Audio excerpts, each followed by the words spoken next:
انتہائی قابل احترام مخلوط حکومت کے زعماء اور مخلوط حکومت کے ممبران، انتہائی قابل احترام نیشنل اسمبلی اور سینٹ،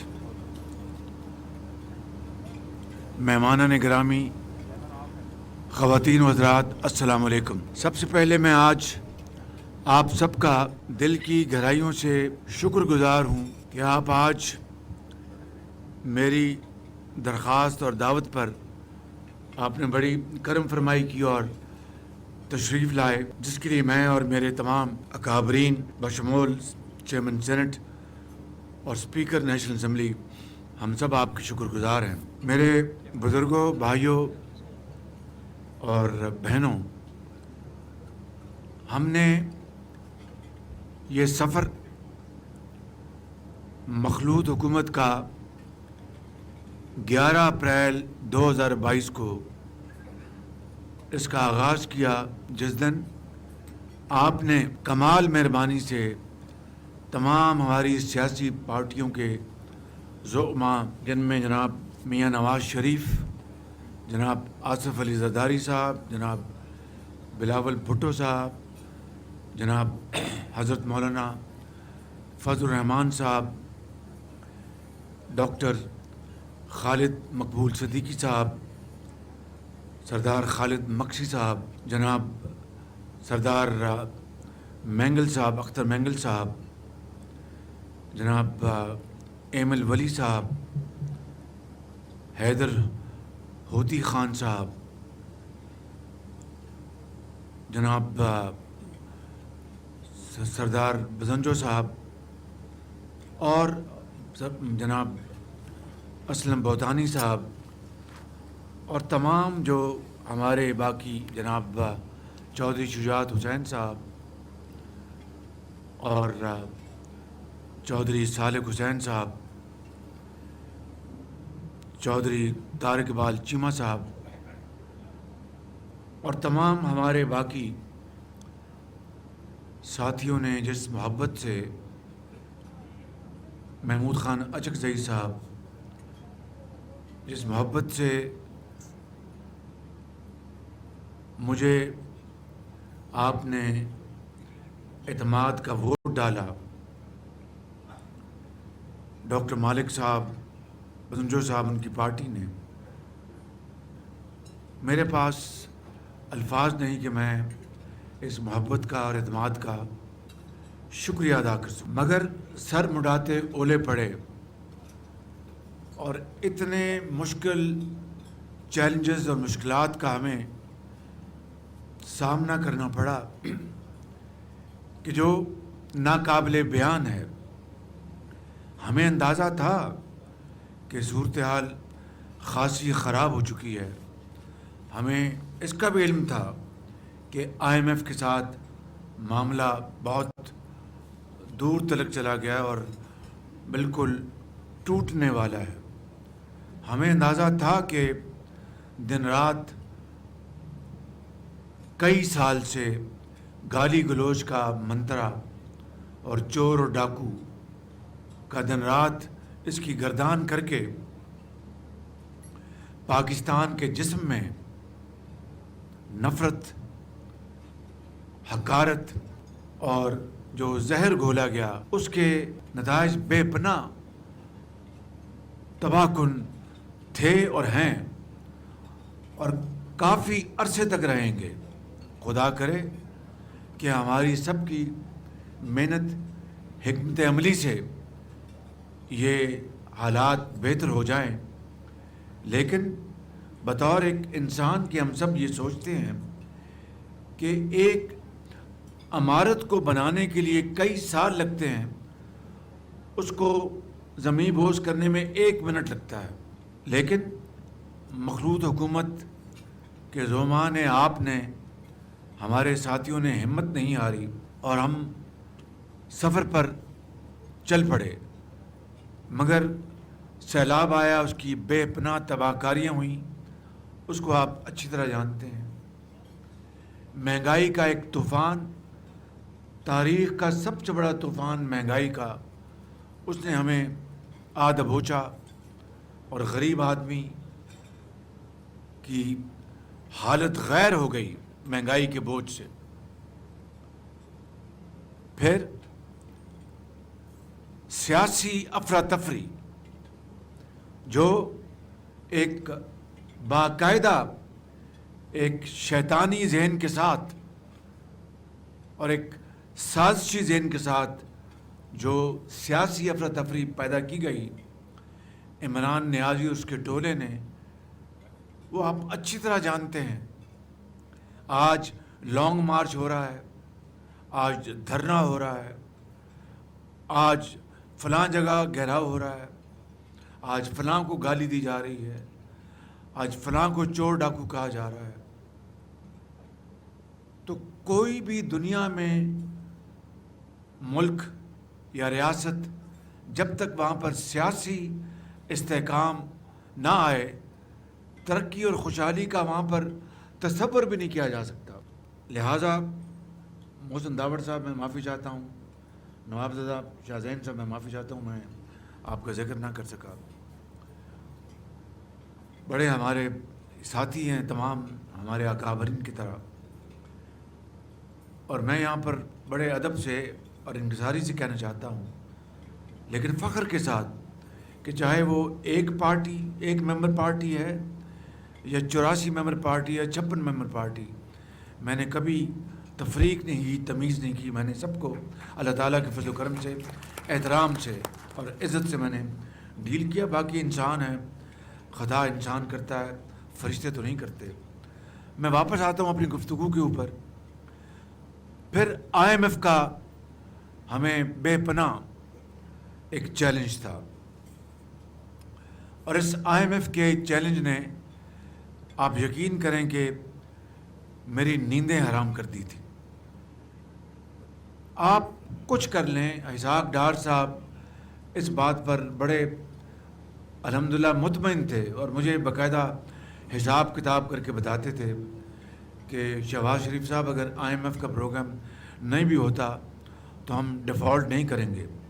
خدا کرتا ایسا ہی ہوتا، لیکن IMF کا پروگرام نہ ہوتا اور ڈیفالٹ بھی نہ ہوتا، اس کے باوجود ہماری معیشت کی حالت غیر ہو جانی تھی. ڈالر کہیں ہوتا، روپیہ کہیں ہوتا. جو بڑے محنت سے یہ ہماری امپورٹس کو کنٹرول کر رہے تھے، اس کو مزید اس کے اوپر دباؤ آنا تھا، مزید اور بے پناہ دباؤ آنا تھا.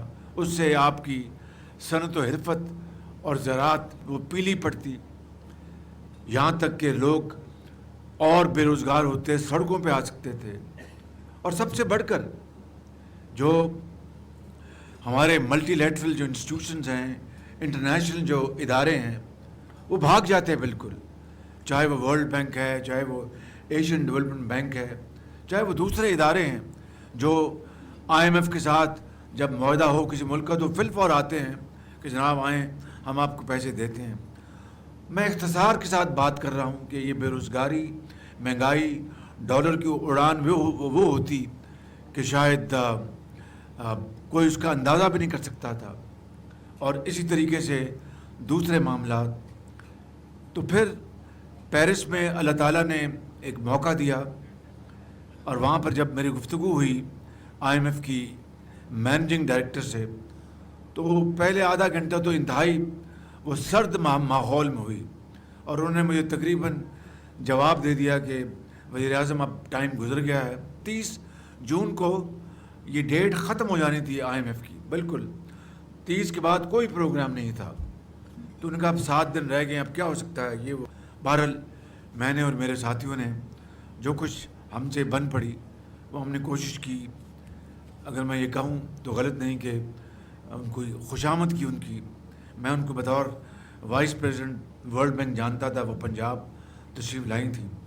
تو بہرحال قصہ کوتا 1.5 گھنٹے کی ملاقات کے بعد طے ہوا کہ آج رات ٹیمیں بیٹھ جائیں گی. میں نے ڈار صاحب کو گزارش کی، انہوں نے اپنے خدشات کا اظہار کیا. میں نے کہا نہیں، اب ہمیں کرنا ہے. انہوں نے کہا جی یہ بعد میں پھر بدل جائیں گے. میں نے کہا اللہ مالک ہے. بہرحال میں فاسٹ فارورڈ کرتا ہوں، اللہ تعالیٰ نے بڑا کرم کیا، اور اجتماعی کاوشوں سے یہ معاملہ IMF کو ہو گیا، اور اللہ تعالیٰ کے فضل و کرم سے آپ سب کے، ان تمام زعماء کے سر پر اللہ تعالیٰ نے یہ ہما بٹھائی کہ آپ کے دور میں، عمران خان نیازی کے دور میں جو ڈیفالٹ کے خطرے منڈلا رہے تھے، وہ آپ کے دور میں اللہ تعالیٰ نے ختم کر دیے، اور پاکستان ڈیفالٹ سے نکل گیا بالکل۔ اب معاشی ترقی کا کیا طریقہ ہے، میں اس کی طرف ابھی 2 منٹ میں آتا ہوں۔ یہ ہیں وہ معاملات جو آپ کے سامنے خارجی محاذ پر وہ تباہی کی عمران نیازی کی حکومت نے کہ میں آپ کو بیان نہیں کر سکتا۔ ان دوست اور برادر ممالک کے جو زعماء ہیں، انہوں نے مجھے خود بتایا کہ شہباز شریف صاحب، ہمارے ساتھ یہ ہوا، ہمیں اس طرح کی باتیں ہم سے کی گئیں اور ہم تک پہنچی، بتائیے۔ اور یہ بات کوئی راز نہیں ہے، یہ آپ کے سامنے ایک اوپن سیکرٹ ہے۔ وہ کون تھا شخص ملتان کا جس نے یہ کہا تھا کہ ہم ایک دوست ملک کے باوجود کشمیر کا مسئلہ حل کر لیں گے؟ اور وہ کون تھا یہ کہنے والا کہ ہمیں آپ کی، ایک اور دوست ملک کی بات کر رہا ہوں، ہمیں آپ کی امداد نہیں چاہیے، $500 ملین اپنے پاس رکھیں۔ اب میں اس ملک کا نام نہیں لے سکتا، ایک بڑا پاکستان کا مربی دوست ملک ہے۔ چین کے بارے میں یعنی ایک کھلے انداز میں، ایک انتہائی شرمناک طریقے سے چین کے بارے میں الزامات لگائے گئے۔ یہ تھا وہ خارجی محاذ پر ایک بہت بڑا چیلنج جس کا اس مخلوط حکومت کو سامنا تھا، اور میں بغیر کسی لگی لپٹی کے اور بغیر کسی توقف کے یہ کہنا چاہتا ہوں کہ اس کے لیے پوری مخلوط حکومت اور خاص طور پر ہمارے وزیر خارجہ بلاول بھٹو صاحب نے، میں نے اور ہمارے ساتھیوں نے بے پناہ کاوشیں کی، اور کس طرح ہم نے ان کو راضی کیا، ہم اور آپ کا ہمارا خدا جانتا ہے۔ اور آپ نے دیکھا کہ اب چین کی زعماء آئے تو آپ کو وہی گرم جوشی محسوس ہوئی جو پہلے ہوا کرتی تھی، مگر یہ جو گزرے ہیں 4.5 سال، شدید سرد خانے میں چلے گئے تھے یہ تعلقات، سرد موری کا شکار تھے کہ شاید تاریخ میں اتنے تعلقات میں اتنی سرد موری کبھی نہ آئی ہو۔ اور جس ملک نے $25 ارب سے زیادہ آپ کے ملک میں سرمایہ کاری کر دی ہو، اور اس کے بعد ان کی سرمایہ کاری کے جو منافع یا ان کا جو پیسے واپس جانے تھے، اس میں بے پناہ وہ تاخیر کا شکار ہو گئے ہوں، اور کبھی انہوں نے منہ سے ایک لفظ نہ نکالا ہو، اور ان کے بارے میں وزیر اعظم ہاؤس کے اندر اور باہر جو الزام تراشیاں ہوتی تھیں، میں آپ کو بتا نہیں سکتا۔ میں نے بتا دیا کہ 45% جو کرپشن یا کمیشن کا ڈائریکٹ مجھ پر انہوں نے الزام لگایا اس حکومت نے، تاکہ چائنا کو پاکستان کے 22 کروڑ عوام کے سامنے امبیرس کیا جائے۔ اب بتائیں کہ جس ملک نے جنگوں میں آپ کا ساتھ دیا ہو، امن میں آپ کا ساتھ دیا ہو، اقوام متحدہ میں آپ کا ساتھ دیا ہو، پاکستان کے جو حساس معاملات کے اوپر جنہوں نے آگے نکل کر پاکستان کا ساتھ دیا ہو، اور کبھی یہ بھی نہیں کہا کہ یہ حساس معاملہ ہے، اس کو دیکھ لیں، اس کی بہت جہتیں ہیں، انہوں نے کبھی دوسرا سوال نہیں کبھی کیا۔ انہوں نے 71 کی جنگ میں ہندوستان سے 800 بھیڑوں کا انہوں نے مطالبہ کر دیا کہ واپس کریں۔ اس چین کے اوپر آپ الزام تراشی کے نشتر آپ دن رات ان کے اوپر برسا رہے ہیں۔ اس سے بڑا ظلم، زیادتی، پاکستان کے ساتھ دشمنی کی مثال میں بلا خوف تردید کہہ سکتا ہوں کہ 72 سال میں اس کی مثال نہیں ملتی۔ تو میرے بزرگوں، بھائیوں اور بہنوں، یہ ہے وہ صورتحال جس کا 15 ماہ یا 15.5 ماہ اس مخلوط حکومت نے جس کا سامنا کیا، اور پھر IMF کے ساتھ معاہدہ کرنے کے لیے جو ہم نے اپنی شرائط پوری کرنی تھی. اس کے علاوہ $6 بلین کا جو فارن ایکسچینج گیپ تھا، انہوں نے فنانس منسٹر صاحب نے بڑی محنت سے $4 ارب کا انتظام کر لیا. باقی $2 ارب کا انتظام وہ ہونا تھا.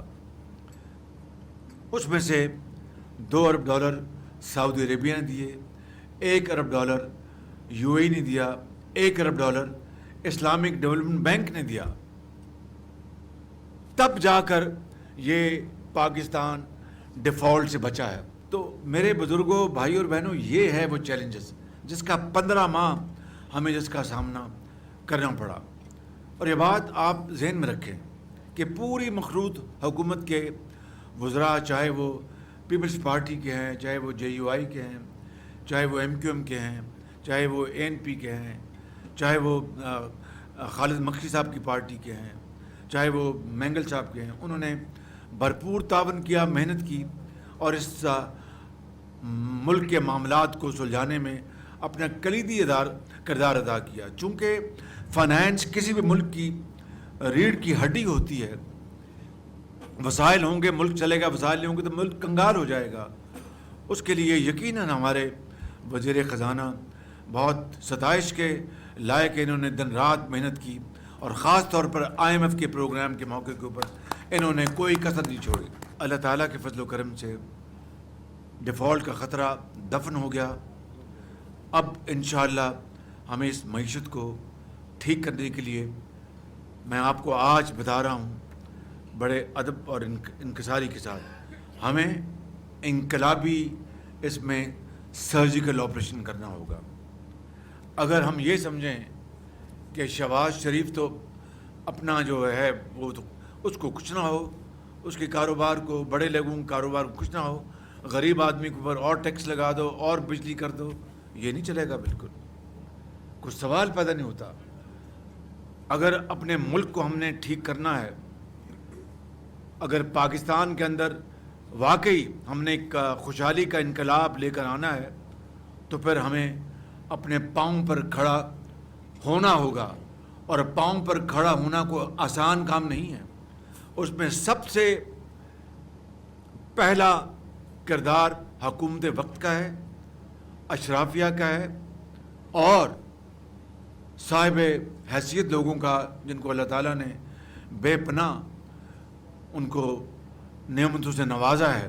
ان کو معاشرے میں ان کو ترقی کے لیے بھرپور اپنا کردار ادا کرنا ہوگا اور ایثار اور قربانی کا مظاہرہ کرنا ہوگا. میں قطعاً تفصیل میں نہیں جانا چاہتا، کہنا یہ چاہتا ہوں کہ اگر یہ ہم فیصلہ کر لیں گے کہ ہم نے اس ملک کے کروڑوں جو غریب بچے اور بچیاں ہیں، ان کی تعلیم کا انتظام کرنا ہے، ان کے علاج کا انتظام کرنا ہے، اور ان کو ہم نے باعزت باوقار روزگار دلوانا ہے، اور جن کے ذریعے پاکستان نے ترقی اور خوشحالی کی منازل طے کرنی ہے، تو یہی راستہ ہے. دنیا میں اور کوئی دوسرا راستہ نہیں ہے. چاہے آپ چین لے لیں، چاہے آپ جنوبی کوریا لے لیں، جاپان لے لیں، جرمنی لے لیں، یہی واحد راستہ ہے. کوئی جادو ٹوٹکا پھوک کچھ نہیں ہے. بالکل اللہ کی رضا، اس کی مہربانی اور محنت اور مشقت، یہ وہ معاملات ہیں جس کے اوپر چاہے وہ بلوچستان ہے، چاہے وہ KP ہے، چاہے وہ سندھ ہے، چاہے وہ پنجاب ہے، گلگت ہے یا بلتستان، مل کر ایک کنبے اور خاندان کی طرح ہمیں شبانہ روز محنت کرنی ہوگی. ایک بات. دوسری بات یہ ہے، میں وہ مثال دے دیتا ہوں کس طرح ہوگی. اب بتائیے کہ جو پاور سیکٹر ہے، سال کے تقریباً 450 ارب روپے وہ دریا برد ہو جاتے ہیں. اگر اس میں سبسڈی جو ہم دیتے ہیں شامل کو، تو پھر 900 ارب پہنچ جاتے ہیں جو فائنانس منسٹر، لیکن کم از کم 450 ارب روپے سال کے ڈوب جاتے ہیں. کس طرح؟ جو لائن لاسز ہیں، ٹرانسمیشن لائنز کی اربوں روپے یہاں پر ضائع ہو رہے ہیں. آج تک ہم نے اس نظام کو ٹھیک کرنے کی کوشش نہیں کی. جو آپ کی ڈسکوز میں جو کچھ وہاں پر بعض ڈسکوز انتہائی ایفیشینٹ ہیں، میں ان کا نام نہیں لینا چاہتا کہ میں قطعاً صوبائیت میں بلیو نہیں کرتا. میں ایک پاکستانی ہوں اور پاکستانی ہوں. مگر بعض ڈسکورس 99% ایفیشینٹ ہیں اور بعض ڈسکورس 50%، 40%. اور وہ کیا ہوتا ہے، جو 99% ایفیشینٹ ہیں وہ جو لاس کر رہے ہیں وہ وہاں پر کراس سبسڈی ان کو وہ سبسڈائز کرتے ہیں. یہ تو طریقہ نہیں ہے بالکل. تیسری بات، بے پناہ بجلی چوری. اور بجلی چوری غریب آدمی نہیں کرتا، جن کے پاس وسائل ہے اصل وہ بجلی چوری کرتے ہیں. میں کسی کا نہ نام لیتا ہوں نہ کسی علاقے کا، لیکن اس بجلی چوری کی مد میں اربوں روپے اس قوم کے لوٹے جا رہے ہیں. اور آخری بات اس مد میں کہ جو بلوں کی، اس کا بل اس کو بھجوا دیا، اس کا بل اس کو بھجوا دیا، اس کو کہا کہ اتنے پیسے دے دو. یہ ایک مثال بتائی میں نے آپ کو، جو کہ معاشرے کے تمام جو جہتیں ہیں، تمام جو دوسرے شعبہ جات ہیں، ان کی یہ عکاسی کرتی ہے. کسی اور مثال یہاں پر دینے کی ضرورت نہیں ہے. تو یہ ہیں وہ چیلنجز میرے بزرگوں، بھائیوں اور بہنوں، جن کا سامنا آپ کو آئندہ آ کے کرنا پڑے گا. جب آپ دوبارہ انشاءاللہ آپ منتخب ہو کے آئیں گے تو وہ موقع ہوگا کہ جب انقلابی اقدامات اٹھانے پڑیں گے. کوئی بھی حکومت ہو، اللہ تعالیٰ جس کو بھی دے گا اپنے الیکشن کے نتیجے میں ہم اس کا احترام کریں گے، مگر ہمیں اللہ تعالیٰ نے موقع دیا تو اس کے علاوہ اور کوئی چارہ کار نہیں ہے. مجھے لوگ کہتے ہیں کہ جناب شہباز شریف صاحب آپ کو بہت مبارک ہو کہ آپ نے بڑی اچھے طریقے سے یہ مخلوط حکومت، اتحادی حکومت چلائی.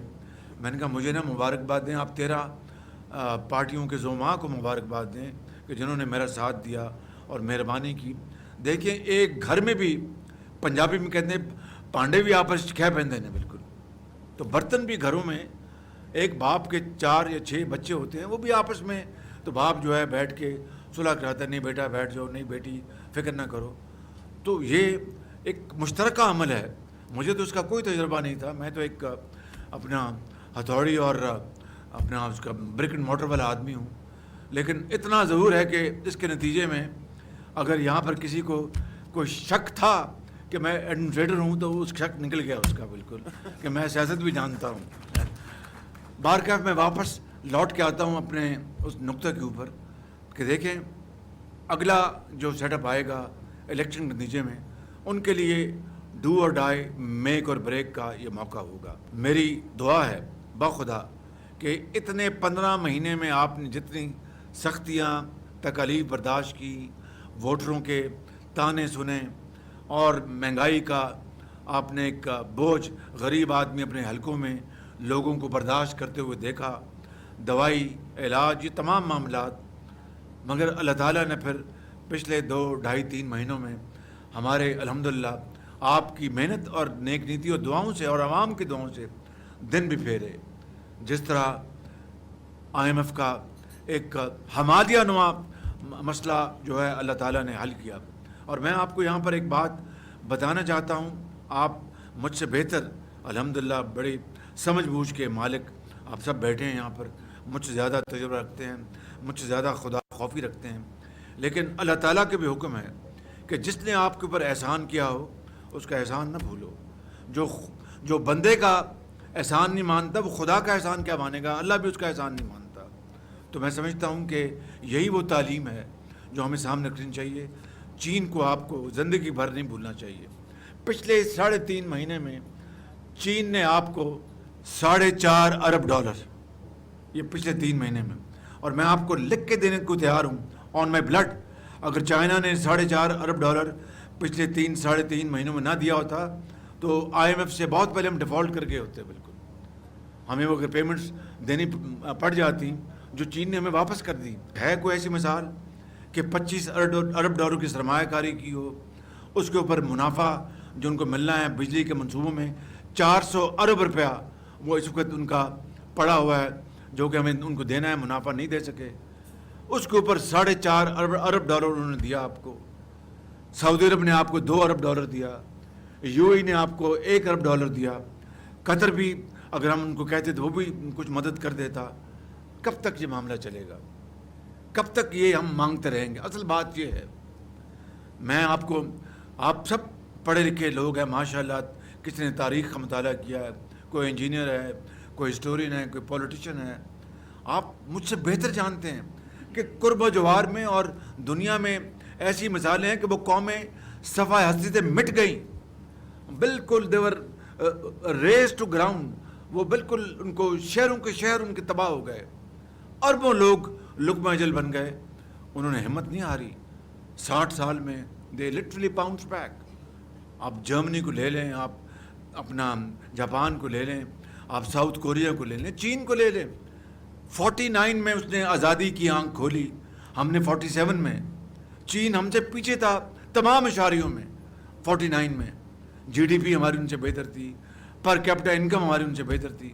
آج چین کا اور ہم کا دنیا کی سیکنڈ لارجسٹ وہ اکانومی ہے چائنا, سیکنڈ لارجسٹ, اور دنیا کی سیکنڈ لارجسٹ اب وہ ملٹری پاور بھی بن گیا ہے. کوئی اگر ہم تو ایک خدا, ایک قرآن اور ایک رسول کو ماننے والے ہیں نا, وہ تو نہیں, ان کا تو نظام اور ہے, لیکن اللہ تعالیٰ کسی کی محنت نہیں ضائع ہونے دیتا. یہ ہے اصل بات. انہوں نے محنت کی, قربانی کا سفر اختیار کیا, آج وہ آسمان پر پہنچ گئے ہیں. تو میں آپ کو یہ کہنا چاہتا ہوں, اور پھر ابھی آپ نے پریزیڈنٹ شی جن پنگ کا کل دہلی چائنا میں ان کا بیان جاری ہوا کہ ہم پاکستان کو حالات خواہ کچھ بھی ہو, ہم پاکستان کو نہیں چھوڑیں گے, پاکستان کا ہمیشہ ساتھ دیں گے. اس سے بہتر اور کیا ہمارے لیے دم غنیمت ہو سکتا ہے. تو آج ہمیں فیصلہ یہ کرنا ہے کہ کشکول کے ذریعے زندگی باقی ایام گزارنے, یا کشکول توڑ کر چین, سعودی عربیہ, قطر, یو اے ای اور دوسرے ممالک کے ساتھ مل کر ہم سرمایہ کاری لے کے آئیں اور یہاں پر ملک کی تقدیر بدل دیں. یہ بطور مقننہ کے یہ آپ کا اختیار ہے, بطور حکومت کے کل پرزوں کا اختیار ہے, اور بطور تمام وہ طبقے معاشرے کے جن کو اللہ تعالیٰ نے قدرت دی ہے, جن کو یہ ہمت دی ہے کہ وہ ملک کی تقدیر بدلیں, یہ ان کی ذمہ داری ہے. اور قوم یقیناً یہ بہت جری قوم ہے, وہ ان کے پیچھے کیوں نہیں لگے گی آپ کے پیچھے, اگر ان کو پتہ ہوگا یہ ہمیں صحیح راستے پہ لے کے جا رہے ہیں. مگر ہمیں اس بات کا عہد کرنا ہوگا, زبانی تقریروں سے یہ بات نہیں چلے گی, صرف اور صرف عمل سے. نہ یہ نوری ہے نہ ناری ہے, بالکل یہ قطعاً اس میں 100% صداقت ہے. نہ یہ نوری ہے نہ ناری ہے, صرف عمل ہے, اس سے دنیا اور زندگی بنتی ہے. میں آخر میں تمام زعماء کا جو یہاں پر موجود ہیں, جو یہاں پر نہیں موجود, ان کا میں دل کی ادا گہرائیوں سے شکریہ ادا کرنا چاہتا ہوں, بشمول اپنے قائد میاں محمد نواز شریف کے, اور آپ تمام ممبران قومی اسمبلی, تمام پارٹیز کے جو ممبرز ہیں یہاں پہ, جو یہاں پر نہیں بھی موجود, تمام سینیٹرز کا میں آپ سب کا دل کی گہرائیوں سے شکریہ ادا کرتا ہوں کہ آپ نے مجھ پر اور میری حکومت پر آپ نے پورا اعتماد کیا اور پارلیمان میں پورا ساتھ دیا. میں اس کا میرے پاس الفاظ نہیں کہ میں کس طرح آپ کا شکریہ ادا کروں. اور یہ بھی میں کہنا چاہتا ہوں کہ اگر مجھ سے کچھ کوتاہی ہوئی, غلطی ہوئی, تو میں بالکل بڑے ادب سے آپ سے معافی مانگتا ہوں, کیونکہ انسان ہی خطا کار ہے, اللہ تعالیٰ درگزر کرنے والا ہے. تو میں آپ سب سے فرداً اور اجتماعاً اگر مجھ سے کوئی غلطی ہوئی تو میں آپ سے معافی چاہوں گا. لیکن یہ یادیں, یہ محبت ہمیشہ میری زندگی کا حصہ رہیں گی اور ایک اثاثہ بن کر رہیں گی انشاءاللہ. آخر میں جناب اسپیکر کا شکریہ ادا کرنا چاہتا ہوں. انہوں نے بہت کمال طریقے سے ہاؤس کو چلایا, ہاؤس کو پوری انہوں نے عزت دی, اور ہاؤس کو انہوں نے پوری طرح بڑے وقار کے ساتھ چلایا, سمجھ بوجھ کے ساتھ چلایا ماشاءاللہ. اس کے ساتھ میں چیئرمین سینٹ کا میں ان کا بھی بہت شکر گزار ہوں, گو کہ یہ آزاد منتخب ہو کر آئے تھے اور مختلف حالات میں آئے تھے, لیکن انہوں نے بے پناہ اچھے طریقے سے ہاؤس کو چلایا, سینٹ کو چلایا, اور میں نہیں پوری دنیا ان کی زبردست قابلیت کی قائل ہے ان کی. تو میں ان کا بھی شکریہ ادا کرتا ہوں, اور یقیناً ان دونوں صاحبان نے اس پارلیمان کو بڑی عزت دی, بڑی توقیر دی. میں آخر میں